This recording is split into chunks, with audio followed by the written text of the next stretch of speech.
Hey guys, welcome to my YouTube channel Iti Assam. To guys, finally third counseling seat allotment letter ulai gol. To কেনে check কৰিব নিজৰ মোবাইলত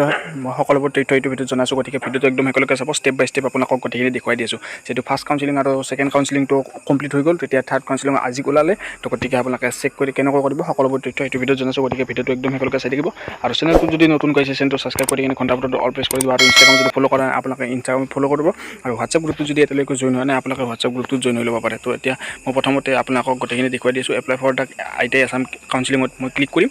তো ইয়াত click কৰাৰ পিছত যেতিয়া আপোনাকৰ মানে কি এইখিনিটো আপোনাক জানিয়ে যে কেনেকৈ কি কৰিব লাগে কাৰণ ইয়াতে আপোনাক আগতে মানে কি যেতিয়া চাইছিল ফাৰ্ষ্ট কাউন্সেলিং সেকেন্ড কাউন্সেলিংৰ ৰিজাল্ট যেতিয়া চাইছিল তো সেইখিনি আপোনাক তো জানে application number password security pin আপোনাক মাৰি দি কিনে ইয়াত সাইন ইন কৰি দিব তাৰ পিছত মানে কি এটা OTP যাব সেই OTP টো মাৰি দিয়াৰ লগে আপোনাক খোলা যাব তো মই আপোনাক দেখুৱাই দিছো আপোনাক চাই থাকক ভিডিওটো শেষলৈকে তো গাইস আপোনালোকে যেতিয়া OTP টো মাৰি দিব OTP টো মাৰি দিয়াৰ লগে লগে ইয়াত চাওক candidate profile available choice filling and locking তাছ সিট এলটমেন্ট ৰিজাল্ট বুলি যে আছে তো এইজন মোৰ লগৰে তো সিট এলটমেন্ট ৰিজাল্টত আপোনালোকে ক্লিক কৰিব এই যে নিউ বুলি যে আছে তো ইয়াত ক্লিক কৰিব ইয়াত ক্লিক কৰাৰ পিছত আপোনালোকৰ মানে কি হেইটো আহি যাব মানে ৰিজাল্টটো আহি যাব তো গাইস আপোনালোকে যেতিয়া সিট এলটমেন্ট ৰিজাল্টটো ক্লিক কৰিব ক্লিক কৰাৰ লগে লগে আপোনালোকৰ তাত মানে কি ইফালে আহি যাব important message seat allotment round 3 তো আপোনালোকে যদি সিট পায় সিট পোৱাৰ পিছত আপোনালোকৰ তাত মানে কি এনেকুৱা আহিব ওপৰত মানে স্ক্ৰিনত আহি আছে আৰু যদি সিট নাপায় তেতিয়া ইয়াত আহিব dear candidate as per your field choice no seat has been allotted